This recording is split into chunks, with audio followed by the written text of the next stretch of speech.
Hola, muy buenas tardes, bienvenidos a un nuevo vídeo de intervención psicopedagógica. En el día de hoy me gustaría hablarles algo relacionado a una publicación que vi el otro día por ahí sobre principios para educar eficazmente a niños y niñas con TDA. Tenemos que partir de la premisa de que el TDA, al ser un trastorno del neurodesarrollo, podemos encontrarnos con niños neurotípicamente diferentes. ¿Qué quiere decir? Niños que, aunque comparten el diagnóstico de TDA, sus características neuropsicológicas, su funcionamiento ejecutivo y su desempeño en diferentes actividades es completamente diferente unos niños a otros. Hay similitudes entre los ciertos perfiles, pero cada niño necesita de una intervención específica e individualizada, diseñada específicamente para él o para ella. Partiendo de aquí, hay una serie de principios generales que funcionan para la educación de cualquier niño, tenga o no tenga algún tipo de trastorno de neurodesarrollo, pero que son imprescindibles o que ayudan un poco más cuando nuestro niño o nuestra niña tiene un trastorno de neurodesarrollo, en este caso TDA. Uno de los principios que más importancia le damos los terapeutas es el proporcionar estructura. Tenemos que tener en cuenta que el TDA tiene una dificultad ejecutiva muy concreta, que es dificultad en el orden y en la organización. Por lo tanto, el proporcionarles una estructura, un orden, unos padres que estén organizados en cuanto a su vida diaria y en cuanto a la intervención que se llevan a cabo con los niños. Unas reglas claras en casa, flexibles, ahora lo vamos a explicar, flexibles en el sentido de que si el niño no cumple las reglas, ¿qué hacemos? Prever la consecuencia, pero las reglas tienen que estar claras, se cumplan o no se cumplan. Las cambiemos o no las cambiemos dependiendo de los acuerdos a los que lleguemos. Y una rutina en cuanto a horarios, en cuanto a actividades. Es importante aplicar consecuencias, principio número 2, aplicar consecuencias, es decir, consecuencias positivas y consecuencias no positivas, consecuencias negativas. Los premios y los castigos funcionan como reforzadores. El reforzador tiene que ser un motivante para, 1, aumentar ciertas conductas que queremos que permanezcan en el tiempo o que se perfeccionen, que mejoren, hábitos de estudio, rutinas, hábitos de higiene, de aseo personal, etc. O añadir o poner conductas que antes no estaban. Es decir, hábitos igualmente en el estudio, en la cuestión de comportamiento, o para extinguir también conductas que no deben estar en casa. Por ejemplo, niños que tienen ciertas conductas disruptivas, tanto en la clase como en casa, intentar disminuir o hacer desaparecer esas conductas. Para eso se usan los motivantes, los reforzadores. El reforzador hay que utilizarlo adecuadamente para que funcione. Y un mismo reforzador que en un momento determinado, con una estrategia concreta, ha funcionado, no quiere decir que siempre va a funcionar, porque existe un término que es la saciación. El niño se sacia, el niño se acostumbra a ese reforzador o le deja de dar importancia o no es lo suficientemente estimulante para hacer cambiar la conducta. Entonces, los objetivos en cuanto a las conductas a alcanzar y los reforzadores que se utilicen tienen que estar nivelados, tienen que estar equilibrados entre lo que le pido y lo que va a conseguir. ¿Para qué? Para evitar frustración por no conseguir la conducta o el objetivo que le planteamos, o frustración también de no conseguir el premio viendo que no puede llegar a ese objetivo, que no puede realizar esa conducta. Entonces ahí tendríamos que bajar o cambiar directamente de estrategia que estemos trabajando. Vuelvo a repetir que es importantísimo adaptarnos a las características de cada niño. Un reforzador, un premio puede servir para un niño y para otro no. O puede servir para un niño en un momento determinado y para otro momento no. O para una actividad sí o para otra actividad no. La cuestión es cambiar, sin negar que el premio y el reforzador es el motivante que hace que la conducta vaya cambiando. Tenemos que pensar como adultos. Nosotros tenemos reforzadores constantes, tanto en el trabajo como en la familia, como en lo social. Hacemos cosas esperando un resultado económico, resultado social, intentar agradar a alguien, intentar agradar a nosotros mismos. Buscamos motivaciones y reforzadores. Otro aspecto muy importante es la constancia. Hay que ser constante. Es muy característico en papás y mamás que sabemos que tenemos que aplicar ciertas conductas con nuestros niños o con nuestros alumnos. Es muy normal el cansancio, el agotamiento, tanto al implementar las técnicas como al estar pendiente de si se cumplen o no se cumplen ciertas normas, el intentar llegar a objetivos, el intentar que nuestro niño, hija, hijo o alumno mantenga la conducta adecuada que le hemos estado intentando enseñar. A veces es agotador y a veces tendemos a darnos por vencidos. Entonces ahí hay varias opciones.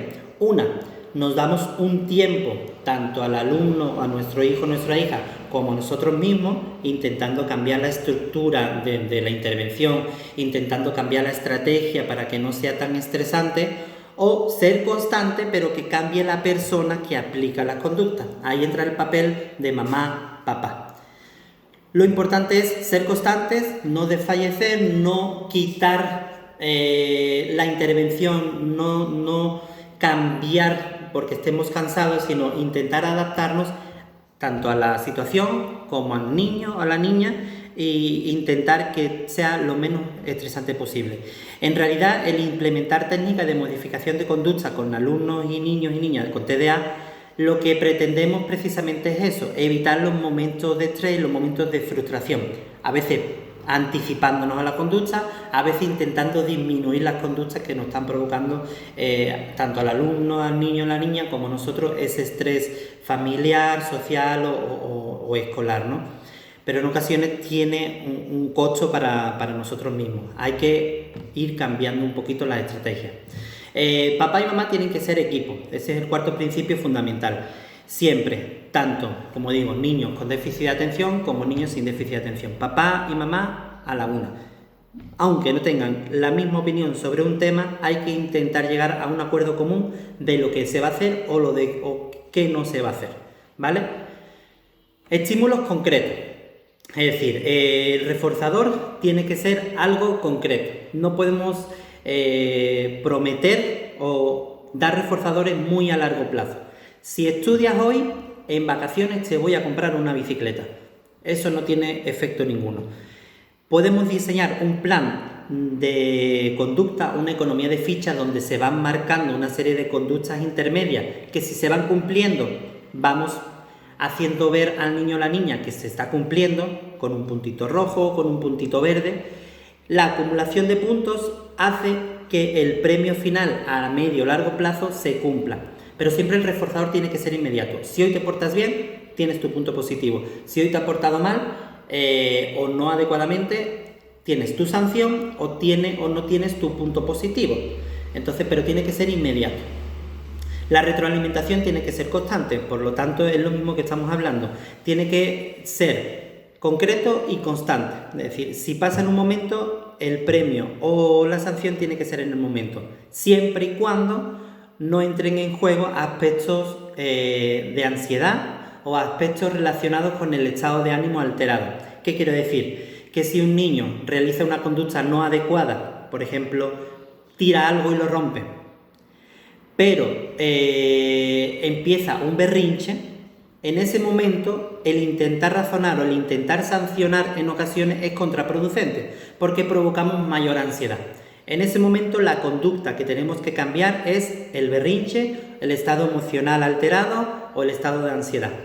Bajando ese estado de ansiedad, en ocasiones tiempo fuera, en ocasiones reforzar conductas alternas a la que provocó el estrés, etc. Entonces, bajando ese nivel de estrés, ese nivel de ansiedad, en otro momento donde se pueda hablar bien, adecuadamente, sin la emoción alterada, ahí es donde aplicamos la corrección, donde decimos la sanción que se tiene o la consecuencia que se va a tener. Otro principio muy importante se puede llamar no hablar, actuar sí, es decir, cumplir lo que se dice, no hablar simplemente, sino cumplir las consecuencias. Luego, cuando lleguemos a la casa, te voy a castigar. Llegamos a la casa, hay otra serie de rutinas y al final el castigo nunca se aplica. El aprendizaje que el niño recibe de eso es cuando mi madre o cuando mi padre me dice algo, pues no se cumple. Una vez, otra vez, otra vez, otra vez. Eso va haciendo que la conducta se vaya reforzando, la conducta negativa.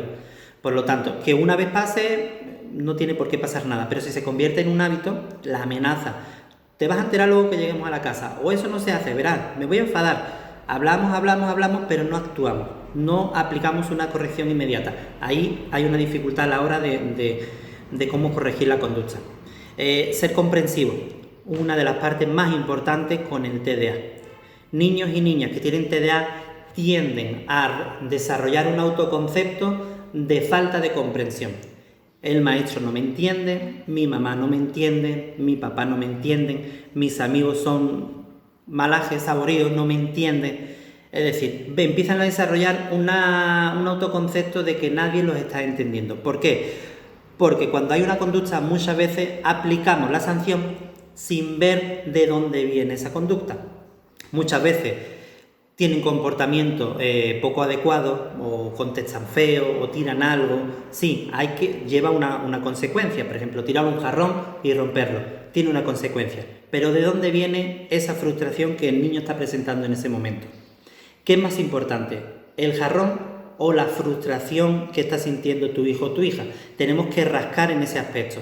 Sí, le planteamos la cuestión de que va a llevar una sanción lo que acaba de hacer, pero a ver, ven, háblame, ¿por qué estás así? Explícame, te noto enfadado, te noto irritado, te noto ansioso, explícame por qué, ¿qué te ha pasado para que tú estés así? Tenemos que hablar con ellos y ser comprensivos. Ciertas conductas impulsivas se pueden trabajar para que no se presenten, no siempre sancionando, sino comprendiendo la situación, comprendiendo de dónde viene.